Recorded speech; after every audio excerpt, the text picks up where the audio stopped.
artificial intelligence will completely transform our world. But what is AI? Why will it affect you? And how can you and your business survive and thrive through the AI revolution? Welcome to AI and You. Here is your host, author, speaker, and futurist, Peter Scott. Hello, welcome to episode 271. I'm talking with cognitive scientist Christof Koch about his recent book, Then I Am Myself, the World, What Consciousness Is and How to Expand It. And we are deep into the question of what makes us conscious and what does that mean? Because more and more people are asking, how will we know when AI is conscious? Christof is a physicist and neurobiologist, and for more than a quarter of a century, a professor of biology and engineering at Caltech. In 2011, he became the chief scientist at the Allen Institute for Brain Science in Seattle, and in 2015, its president. He's now a meritorious investigator. He's also the chief scientist of the Tiny Blue Dot Foundation in Santa Monica, seeking to understand consciousness, and has written 5 books and more than 350 peer-reviewed publications. Last week, we talked about the relationships between existence, identity, quantum mechanics, language, and consciousness, and cosmic consciousness, how conscious parts of your body might be, and connecting brains to each other. This week, we're going to talk about a theory of consciousness that Christof is a primary researcher of, integrated information theory, and tools for detecting and measuring consciousness, the magic number phi, the possibility of consciousness transfer, philosophical zombies, and neural correlates of consciousness. So let's get back into the interview with Christof Koch. I'd like to move on to integrated information theory. And can we start by you telling us what your relationship is to that field of thought? Okay, so integrated information theory is a theory. The architect is primarily the American-Italian neuroscientist and psychiatrist Giulio Tononi at University of Wisconsin in Madison. That it's sort of sui generis. It's a theory that's very fundamental. It has lots of mathematics. It's not necessarily easy to understand. It's one of the 2 dominant theories of consciousness, and it starts off with consciousness. See, most theories of consciousness, they start with the brain, or with the behavior of the brain, or with some cognitive action of the brain. And then it tries to squeeze the juice of consciousness, as it were, out of the water of the brain. IIT is different, integrated information theory, or IIT is different. It starts with consciousness. What truly exists is consciousness. And every conscious experience has certain property. In particular, every conscious experience, no matter how banal, like tasting a slice of one-day-old pizza, or how exalted a mystical experience or any other experience, has sort of 5 properties, IIT says. It exists for itself, it is specific, it is about something, it is differentiated, it is different from every other experience you can imagine, and it's unitary, it's integrated. As I said, they're not, at any given point in time, I have one holistic single experience. And it's very definite. It has very specific content. It's not ambiguous. It's not, well, maybe I see this or I see that. Even when I'm looking at it through the fog, you're driving on a road in the mountains, very foggy. Well, what I see is very definite. It's a swirling fog. It is whatever it is. And then it has a mathematical calculus based on its notion of existence. So what exists is what causes. This goes back to Plato. Very old principle. Only what causes, only what can have an effect on the world, what causes things to change, either, in fact, can make a difference or take a difference. It can make a difference to something else, or something else can make a difference to it. This is what existence is per IIT. And it has a mathematical calculus that's perfectly general. So any particular system that you can describe using mathematics, called a transition probability matrix, in principle, from this a description of a system, whether it's a brain or computer, anything else, the theory can derive both the quantity of consciousness. This is a number, it could be 0 or positive, called phi, or integrated information. and what this particular system is conscious of. Is it conscious of seeing, or is it conscious of having a painful experience, or is it conscious of hearing of Beethoven. So it's a very ambitious theory, and it has some very specific axioms, and that's sort of its strength and its weakness.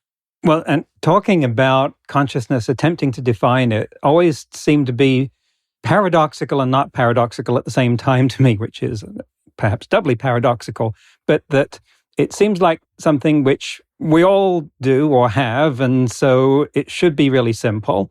And yet I'm not aware of any simple explanation, certainly not any satisfactory definition. And yet I also ask myself, well, why should I expect there to be such a thing? After all, we all have livers, and yet I don't understand how mine works. And they have rather complicated explanations as well. So the fact that we all have this thing doesn't mean that as much as we might want it to have a simple explanation, like E equals mc squared, you want something that simple, it doesn't mean that it does have one. That's correct. The thing that strikes me about IIT, the difference that you drew between it and other theories that start by looking at the brain is that those are limited to brains and could not say anything about consciousness of something else. Whereas IIT is like Euclidean geometry. It's, help me with the language here, but it's creating axioms that are independent of the real world. There's no experimental verification necessary to validate the conclusions that you draw from it. It's all abstract. Well, I wouldn't put it like that, Scott. Okay. I would say it's substrate independent. Mm-hmm. It does not depend on having a squishy tofu-like brain. It looks at any mechanism in a particular state. This mechanism could be a brain, or it could be a computer, or it could be anything else, and decides whether this system has integrated information and how much it has and what's the quality of that. Yes, that's true. That also makes it challenging to work with. And it makes it very different from any other theory. So the dominant theories is called, in both science and tech, are so-called computational functionalists. Okay, let me unpack that. That based on essentially 20th century philosophy, but in particular Hilary Putnam, the American philosopher, it says that consciousness has one or more functions. And once you replicate those functions or you instantiate them, you implement them on a Turing machine, then this Turing machine will be conscious. That's all there is to it. And so consciousness in humans or in animals has one or more functions. And once you replicate them, then whatever you replicated, if you run it on a digital machine in the cloud, then this computer will be conscious. That's what most people in tech, of course, believe, and this is what many scientists believe, because they say, well, how else can it be anything else? Clearly, there isn't anything like a soul around. So since we got rid of soul, there isn't anything else. It's just a question of input-output. To which I would argue, well, consciousness is not about input-output transformation, because ultimately consciousness is not about function. That is behavior. Clearly behavior, things like intelligence. There's a particular scenario in front of me. I see something, I see a truck approaching. I have to quickly compute, is the truck going to hit me or not, and jump out of the way. Or I know, I have a long-term goal, getting a PhD, so I have to save for that and work very hard over many years. And we call this ability to plan and to learn, we call that intelligence. But that's separate from consciousness. Consciousness ultimately is about being. It's not about doing. It's about being. When you're there in your bed, not moving at all, except maybe your eyes, and you're dreaming, you're not doing anything. By definition, you're asleep, but you have experience. When you have a particular type of experience, there may not be any overt motion at all. When you're meditating, when you're sitting on the cushion, you're highly conscious of something, but again, you're not doing anything. So an IIT comes to some very surprising, counterintuitive conclusions. Among others, even a brain that isn't active may be highly conscious. Conversely, a brain where you have forced it by injecting anesthesia to be inactive isn't conscious of anything. And that digital computers, despite, let's take the example of a cloud computer running GPT 4.0 or 03, the newest model version of it that can reason. Yes, they can mimic humans, and I use them for my own research. They're amazingly, but all of that is input-output transformation, and there's nothing about consciousness. And using IT, in fact, you can show Because ultimately IoT says, well, it's not what they do. You have to look at where the rubber hits the road is where the actual causal action happens inside computers. And that's at the level of individual transistor gates shunting packets of charge, electrical charge, on the gate and opening the channel, right, between the emitter and the other arm of the transistor. And you have to analyze computers in terms of integrated information at the level of their CPU or ALU or TPU or whatever the case may be. And then you can see, because of the radical different connectivity, they have very little connectivity. Typically one transistor is linked to 2 or 3 or 4 other transistors. In the brain, one neuron is linked to 50,000, 100,000 other neurons, and they massively overlap. Yes, you can simulate all of that. There's no question. Of course you can simulate it. But the simulation isn't conscious, because ultimately what's conscious is the underlying physical substrate, which in this case would be the computer running this simulation. Just like you can simulate Einstein's theory of general relativity. So you can simulate the black hole at the center of the galaxy, right? That's invisible because it bends space-time around it to such an extent it's completely curved in on itself that nothing, not even light, can escape. You can't see it, right, directly. But funny enough, you don't have to be afraid that when you turn on the computer simulation, you're going to be sucked into the simulated gravity because it's just a simulation.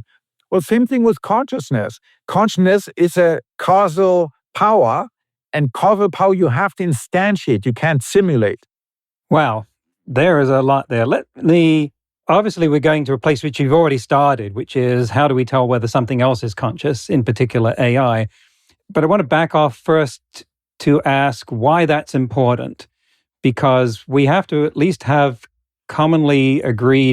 sufficiently commonly agreed definitions of consciousness, that if we are going to declare that something is conscious, or in this case perhaps meets some threshold of consciousness that we have decided means something, in the case of humans, grants them certain rights, then I'm started answering my own question. Perhaps I want to hear your answer, which is, why is it so important to us to know whether something is conscious?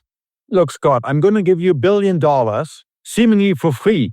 The only thing I want from you, this is the Faustian bargain, are your lived experiences, okay? So in lieu of this $1 billion that you now possess, you won't feel anymore. You won't love or hate or dread or fear or anything. You'll just be a zombie, a philosophical zombie. To the outside world, you look exactly the same, you behave the same, you speak the same, plus you have $1 billion. But you have no more experiences. What is the point? This is akin to being dead. Right? Consciousness is the only way I experience the world, the only way I know.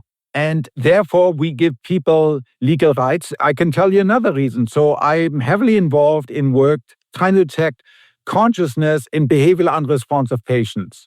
So if one of us runs into a truck or has a cardiac arrest or a heart attack or hemorrhaging or something else, you get to the ICU and they ask you, they pinch you, they do what's called the Glasgow Coma Scale. Are you responsive? Do you respond to when you're asked?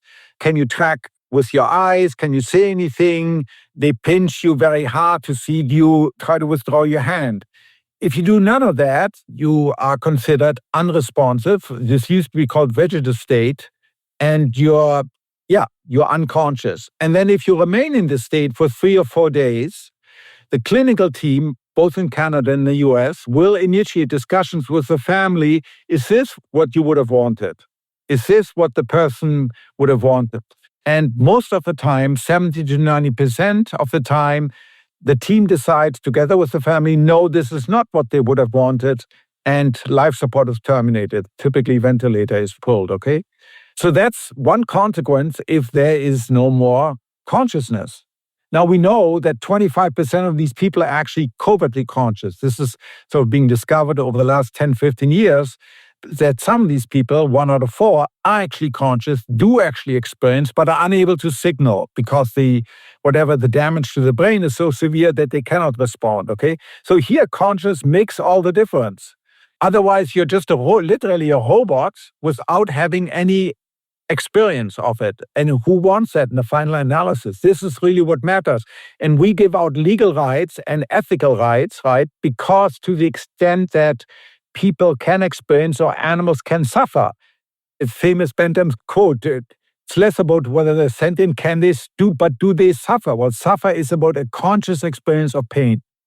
Right. I was going to say I would refuse your Faustian bargain, but that's a statement about my own internal experience. And I'm talking about the ways of judging whether something else is conscious. And some of the explanations or definitions of consciousness seem to amount to just is something awake or not, which I claim is of interest to anaesthetists and high school teachers, but not generally more. It seems that IIT goes much further than that and is talking about complexity of the ways a system is able to react to and influence its environment. Is there a definition you would get to there? So the clinical definition of consciousness is two things, is awareness and arousal. Mm-hmm. So that's standard textbook, Plum and Posner. And in deep coma, you have neither awareness nor arousal. But then there's wakeful coma where people open their eyes. And this is exactly the dilemma that arose in the 50s and 60s and 70s as our resuscitation technology became better and better. Previously, these people would simply die, but now we can rescue them, we can bring them back, that they are in this state, this vegetative state or minimal conscious state, depending on the severity, where they can have their eyes open, where they do have arousal, but they're still not conscious. So arousal really is separate from, yes, you need to be aroused, but of course in a sleep, but the arousal has never covered dreaming. Because when you sleep, bare definition, you have low arousal, otherwise you wouldn't be asleep. And of course, you can wake up inside the sleeping brain and have conscious experience. So this definition of arousal, it's true for regular waking life, but it's not true for dreaming. And yes, so IIT has a specific way, there's a technique and a tool called PCI, Perturbation Complexity Index, that essentially measures the complexity of the brain response to a shock. So essentially, you knock the brain using a tool called transcranial magnetic stimulator. It sends a brief magnetic pulse into the brain, triggering the underlying electrical neural circuits, and then listens to the echo using sort of a net of EEG electrodes. And empirically, it turns out if this brain complexity, technically it's a version of Lempel-Ziff complexity, if this complexity is above a threshold, the person is conscious, whether they're awake conscious or dreaming conscious or under ketamine, where they're in a dissociative hallucinatory state, but they're clearly conscious. And if it's below a threshold, they're unconscious, whether that's in a deep sleep or during anesthesia or in truly deep coma. So that's a practical way that people are now trying to devise to get this technique. In fact, yesterday I had a conversation with a team at Harvard. They're testing this now in patients, sort of ringing, if you want. It's a little bit like hitting a bell with a hammer and listening to its echo and then computing the complexity of that echo. That's effectively what this technique does. Do we have the means to differentiate the level of consciousness of an animal versus a non-communicative human? Not right now. I mean, in some of these vegetative state patients, they can communicate, but some can communicate very little. I mean, far less than, well, you heard on this podcast, you heard my dog bark, right? Some of these patients are so severely disabled, they can certainly communicate much less than, because from the bark, you can tell, is the dog truly aggressive? Is the dog playful? And some of the most severely disabled patients, they can't even communicate that. Right. And it was only the ability to pick up twitches in a cheek muscle that told us that Stephen Hawking was thinking about correct. Black holes. Correct. Yeah. So that's the dilemma, that the way we judge consciousness is by behavior. I ask you, how do you do? And you tell me, oh, I'm fine, or I'm depressed, or whatever. That's through behavior. Or you move, you tell me I see this or I see that, right? So you point at things. So that is, by definition, consciousness is private, and the only way I know about it, I have to what's called infer it, right? It's a probabilistic measure. I have to abuse that you're conscious because what you say is very similar to what I would say, and you use language, so I assume you're conscious. But in these patients, that assumption breaks down. And it's also much more difficult in young, trying to assess to what extent are children, young children or babies conscious or animal conscious, right? In all these cases, you have to infer. Based on this and that, the other, it's extremely likely that this person or this animal is conscious. But in the final analysis, you never truly know.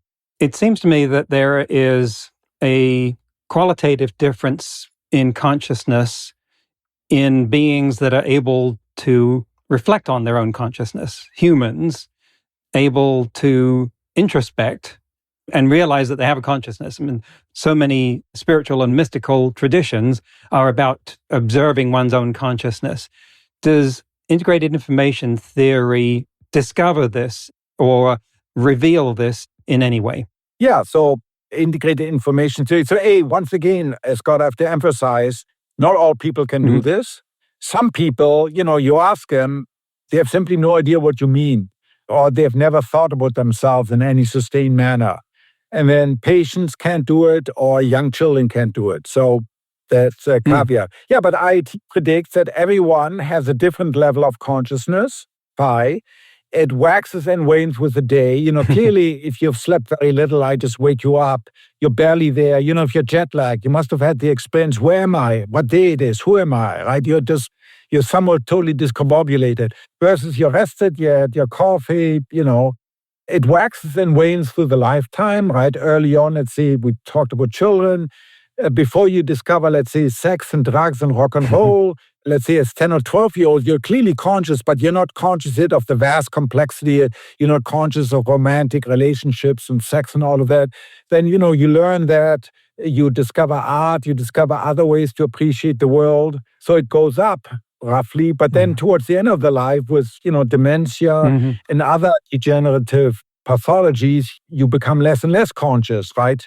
At the end, in old people, much of life only revolves around them and their little aches and ills, etc., right? Right. So yeah, and we all have different levels, so it's highly stratified. It's not all or none. It's not that humans have one level of consciousness and monkeys have a different one and dogs have yet a different one. But it scales, in some measure with the complexity of the underlying nervous system. Right. So where are we at right now in the ability to calculate or measure the phi of anything? Right now, we can do it using very crude approximation in people. This is this work we're trying to do, or others are trying to do in patients.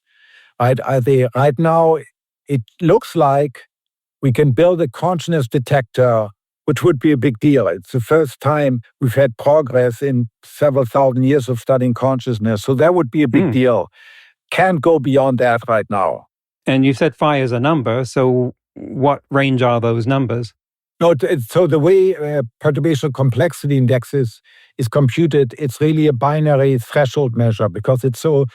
To compute phi, you have to access a relevant causal level. That's individual neurons. So nobody can do that in practice in the brain in the clinic. So you have to use crude proxies like EEG activity that includes the activity of billions of neurons. And so right now, all you have is this very crude proxy that seems to have 100% specific and 100% sensitive in discriminating conscious patients from unconscious ones. Okay. If you could measure the phi of something, what would that number look like? Well, it scales very quickly. So the mathematics of IoT are such that this number goes up as in the number of, let's say, neurons as 2 to the 2 to the n. So if you have 10 neurons, you get 2 to the 2 to the 10. So that's 2 to the 1,000. So that's 10 to the 300. So that's bigger than the number of atoms in the known universe. Okay, these are going to get big really fast. So for the nematode worm, 302 neurons. We're talking about 2 to the power of 2 to the power of 302 yes. for its... Yeah, so that's a theoretical number, but it tells you the vast complexity of the individual causal interaction within this tiny nervous system. And our consciousness is amazingly complex, as you also keep on pointing out. So it does scale very, very quickly. This is a practical issue, but it's not an epistemic one. The brain doesn't have to compute this. It simply is. Just like, computing quantum mechanics, it's comparatively easy to compute the quantum mechanical state of a hydrogen or a helium or a single molecule, but to compute anything much bigger is beyond what we can currently do even on supercomputers. But that doesn't invalidate quantum mechanics, right? Right, It right. just invalidates our ability to understand those systems. We have a lot of thought experiments running here. Does that calculation depend on, or is it affected by the number of interconnections between those? Yes, very strong. So to the end is the upper bound. Yeah, it depends on this on connection. Can you exploit symmetries? A binary. You have to look at all possible partitions. And so some mathematicians are now trying to do approximation. Can you derive bounds by using only bipartitions rather than tripartition or higher order partitions? So it's like the early days of thermodynamics at the end of the 19th century. This was before physics had computers, so they had to use all sorts of tricks to try to approximate these very big equations, to try to keep them in a realm where you're using a slide rule, you can still estimate them. And so we're in a somewhat analogous situation. So, thought experiment here. Let's imagine we have a phi meter attached to you, displaying your current level of phi. For when you were in the state that you described at the beginning of our conversation, would we see that number go up? That's a very good question, because people routinely describe their experiences, for instance, on a psychedelic, as accessing higher order, right, consciousness or enlarged consciousness. I've thought a lot about that. It's not clear, because it's not clear what exactly that means. It's certainly very different. So I think a more objective term would be extraordinary, as compared to, this is ordinary experience. And you can access extraordinary experiences that are very different in character. Like I also had a near-death experience, which is on the other end, right, where you experience barely anything. Yeah, it's not clear. One popular hypothesis is that your conscious experience becomes larger. I'm ambivalent on that. It's an open question to me. But if phi is derived from the number of neurons and the number of connections between them, that hasn't changed. Oh yeah, but it also involves the activity level. So, for example, you can have one circuit where all neurons are on, or another circuit, the same circuit where all neurons are off, or where half of neurons are on, or half the neurons are off. All of this. So let's see, if we look at these three, we take the same network. Case A, all neurons are off. Case B, half the neurons are on, half the neurons are off. Case C, all the neurons are on. Same network, same connectivity, but different states. Each one will have a different level of phi of integrated information. It depends strongly on which neurons are active and how are they active, and how are the active ones connected to the inactive one. This is what gives rise to this vast complexity, because you have to look at all subsets of possible circuits that are active, that are inactive, etc. Well, these are huge numbers. Yeah, you're right. I mean, your brain doesn't dissolve overnight when you see your dreams. It's still the same thing, right? Your brain doesn't dissolve into a neuron soup. I'm grateful for that too. To take one of the topics that's beloved of many of today's Silicon Valley Uber nerds, the extent to which consciousness could be independent of the substrate. In other words, what it's running on. Mine and yours are running on these 3 pounds of electrically charged jello. And the hope of many of these titans of industry is that they will be able to transfer that onto a different substrate because they believe that consciousness is computable. What do you and IIT have to say about that possibility? Yeah, in principle, IIT is neutral, as we talked about the underlying substrate. It needs vast complexity at the level of the substrate. In other words, at the level where the causal action happens, where you do this and that causes that to switch, not at the level of simulation. So you would have to build a hardware, possibly quantum computers, entangled, if they're truly entangled, because then, of course, you have very high connectivity, as it were. Conventional digital von Neumann computers, in fact, we have shown this, there's a formal proof somewhere on the web, would not do that. So you can show rigorously using the axioms of IIT that you can have two systems that functionally identical. You do the same input-output transformation. One is implemented in a simple model neurons. The other one is implemented on a simple von Neumann machine. And although they do exactly the same input-output. One has high phi and high causal power, the other one has negligible. So it really depends on the substrate. It really depends on the substrate, not digital machines as currently construed, but possibly either neuromorphic ones, i.e. machines that are close to our connectivity and our synaptic learning rules, or quantum mechanical ones. I feel the ghosts of philosophical zombies hovering around the doorway here, in the potential that someone might in the future create something which they assert is an electronic receptacle for their consciousness. And then we have no way of proving that they haven't transferred their consciousness to that, but yet it might be the philosophical zombie that you alluded to earlier. It has no internal state, but it is able to perfectly replicate the actions of the thing that allegedly transferred to it. You're entirely right. And I think practically this will happen and is happening now already.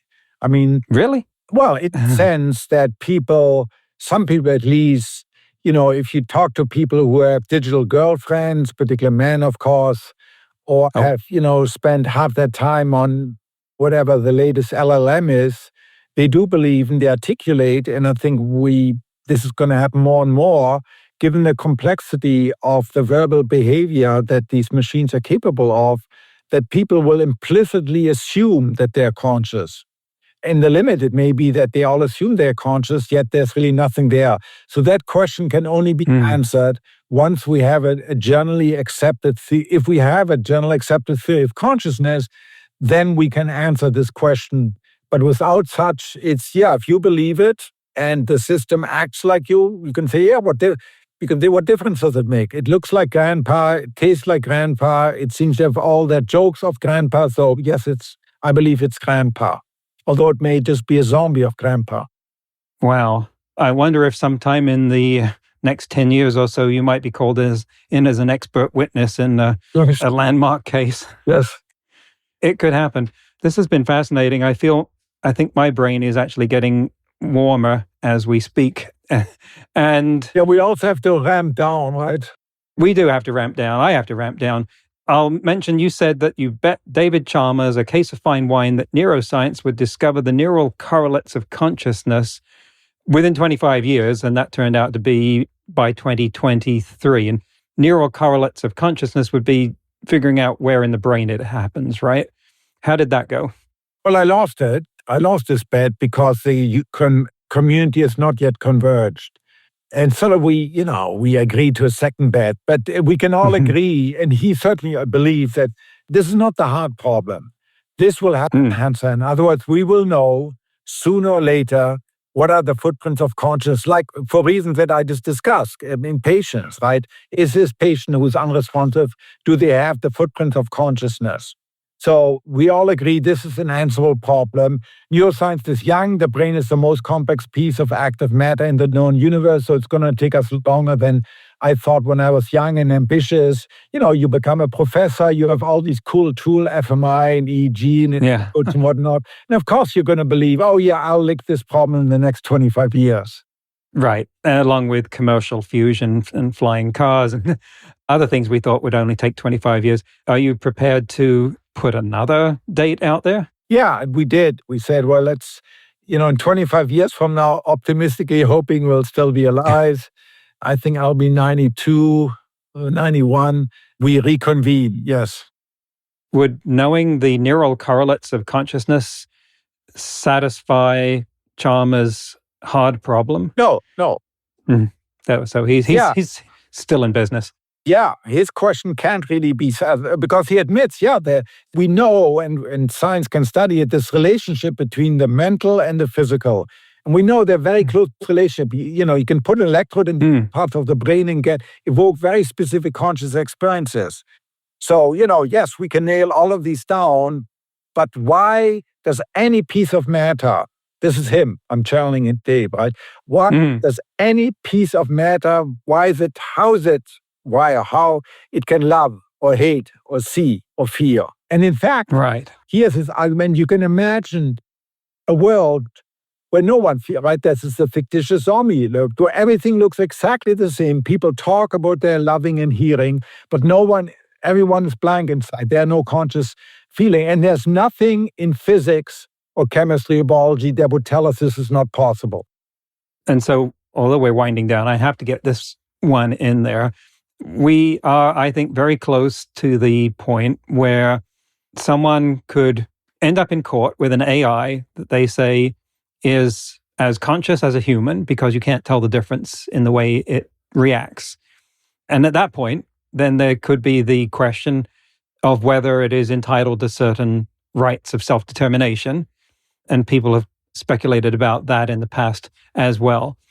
Assuming that you were called as an expert witness in that case, how might you approach the argument? Well, I mean, of course, IIT would say it's possible, but it really depends on the substrate. What is this machine running on? What's its relevant hardware? And then compute, does it have integrated information or not? There is, according to IIT, there cannot be a Turing test in principle. In practice, there may well be for us. As I said, we typically I ask you how you're feeling, and if you tell me, I assume you're conscious. But for systems that have radical different hardware and evolutionary history, like a computer, we need something more principled. And per IoT, so it really depends on your metaphysics. If you think consciousness is just a computation, then this fancy LLM put on a robot, it's going to be conscious. This is going to be interesting. And speaking of neural correlates of consciousness, I understand you have some neural circuits tattooed on your left bicep. Human brain, yes. Yes. You have part of that on your arm. What impelled you to recognize that? Pyramidal cells. Well, I studied these neurons, both in human, from neurosurgical slices, as well as in mice. So, I wanted to commit. This is what I studied. Not a way of passing some neuroscience exam. No, I did this. No. Oh, wonderful. This has been eye-opening. I feel more conscious as a result of understanding so much more from you about this. What can you tell our listeners about where to find out more about what you're doing? Any future or past publications you have? Of course, we will link to your book, but otherwise the work that you're doing and places that you are associated with. Thank you. Yeah, I mean, the fundamental question is, as a conscious creature, to appreciate the fact that we can have conscious experiences, because it's not a given. It's one of the two fundamental mysteries of life. The first one being, why is there anything rather than nothing? And then B, why is it that we can experience what there is? And what we can experience, it can be transcendent, right? Can be, and to appreciate that, the transcendent beauty of life. Ultimately, there's nothing more important. Christof Koch, thank you very much for coming on AI and You. Thank you much for having me, Peter. This was enjoyable. So much that I'm beginning to lose my voice. That's the end of the interview. Look at how much ground we covered. Everything from Descartes to zombies, which, by the way, sounds like a really good title for a horror novel.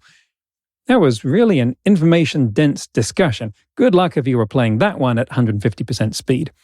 In today's news ripped from the headlines about AI, a group of 30 of the world's top mathematicians met in Berkeley to test OpenAI's O4 Mini's mathematical prowess.